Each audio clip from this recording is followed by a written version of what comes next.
We're going to throw it open for you to ask any questions that you are interested in. Because I know how important this election is to the future.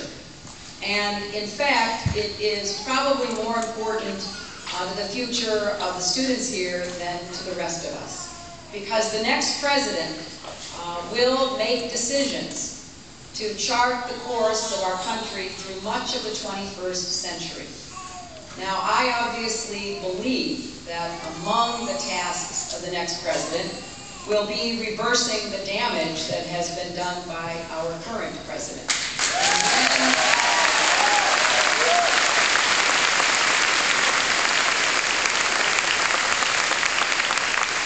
And then moving forward with confidence and optimism into the future, tackling the problems and the challenges we face, understanding that there is no guarantee that we will remain a great nation with a growing economy and shared prosperity and the opportunities available that were present for previous generations unless we do the work that is necessary to make that happen. And one of the keys to a strong and confident America is a system of higher education that is accessible to all who are motivated to seek it out. And yet, as I travel across our country, I have confirmation every day about how much more difficult it is for many students to afford to start college, continue college, and graduate from college than it was 20 or 30 years ago. So I'd like to start off with a few questions. How many of you have ever worried about whether you could afford college, or if your family members, whether the young people in your family could afford college? How many of you have ever had to worry about that? A lot of hands. How many of you have taken out college loans? A lot of hands. How many of you have been totally baffled by the college loan forms? How many of you have ever wondered how you're going to pay back those loans? Well, we don't exactly make it easy for you, do we? College costs are up 35% in the last 5 years alone. The average student graduates with $20,000 in debt.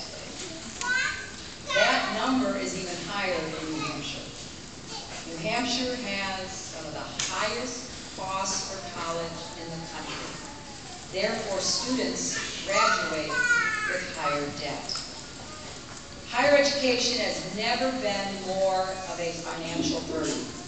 But in today's global economy, it's never been more important. Graduates from four-year colleges earn nearly twice as much as high school graduates, an estimated $1 million more over a lifetime. 42% of all new jobs this decade will require some post-secondary education. That's a big jump from even 6.5 years ago when it was only about 29%. Countries across the world, from Japan to South Korea, from Canada to Ireland, are educating their young people at higher rates than we are in America. That is new. Our higher education system has historically been the envy of the world. We know that in other countries, kids were trapped. You know, their future was determined at the age of 12 or 16. But they have changed, and they now value college much more. And the rates of young people going to college are actually higher than we have now in America. And China and India are not far behind. When it comes to higher education, we should not be playing catch-up with the world. We should continue to be leading. Because the skills and knowledge of our workforce will determine whether America can compete and win in the 21st century. Americans work harder than anybody in the world. When you measure productivity, which is a term for determining how much output we get per hour per worker, Americans are by far the hardest working people. But there is a mismatch between what Americans are being compensated for in terms of all that hard work and whether our skills are keeping up with the new job challenges that await us. This is at the heart of what I've been talking about this week. How can we rebuild the road to a strong and prosperous middle class in America? After what this administration has done the last 6.5 years, it will not be an easy task. I believe we need a new beginning. So I've been outlining how I would change course. How I would change course in education, how I would change course in the economy, how I would change course in healthcare, how I would change course in Iraq and our policies around the world. I started talking about our economic blueprint for a 21st century economy. We've got to create more jobs. I think we can do that if we have a serious set of policies to address energy independence and global warming. I believe that we can create jobs if we end the war on science and begin to respect scientists and researchers.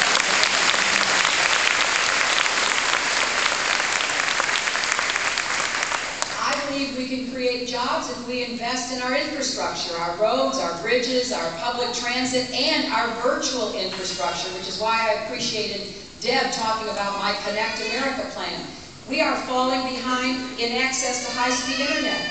We used to lead the world. Now other countries have made investments. They're moving more quickly on the information superhighway. We also have to restore fairness to our economy. We have more inequality than we've had since the Great Depression. The rich are getting so much richer. The middle class is running in place, and people are falling back into poverty. Contrast that with what we did during the 90s. 22 million new jobs and more people lifted out of poverty than at any time in our country's history.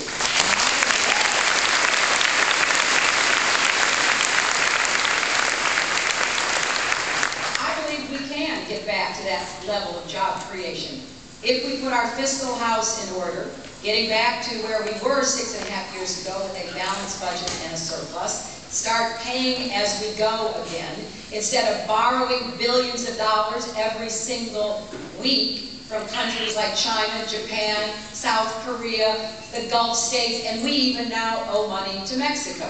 So I think we should get back to fiscal responsibility, because you begin as a nation to lose control over your destiny when you owe money to countries whose interests are not the same as your own.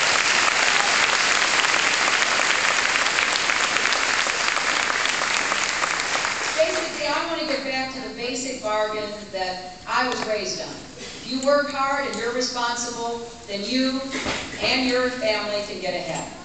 It was pretty simple, and it worked. Yesterday, Tuesday, I outlined how I want to help more Americans save for retirement. We're going to preserve and protect Social Security, and then we're going to give Americans a chance to make investments so that they can build up their own retirement funds. And yesterday I talked about innovation, and I went to an innovative company right here in New Hampshire, GT Solar, which should be the model for what we do around the country. They're actually exporting technology to China. Don't you think that's what we ought to be doing instead of the other way around? And we can if we have the right policies again. Well, today I want to talk about how we open the gateway to the middle class by making college affordable and accessible. You know, back when I went to college, my late father said to me that he'd saved enough money, he was a small businessman, to pay for room, board, and tuition. But if I wanted to buy a book or anything else, I had to earn the money. That was our deal. That was fine with me. Then I graduated from college, and I decided I wanted to go to law school. So I told my father, and he said, that's not part of the deal. So I had to get a little scholarship, and I had to keep working. But then I borrowed money, and I borrowed money from the federal government. I borrowed it, as I recall, at something like 2% interest. It did not bankrupt me. It did not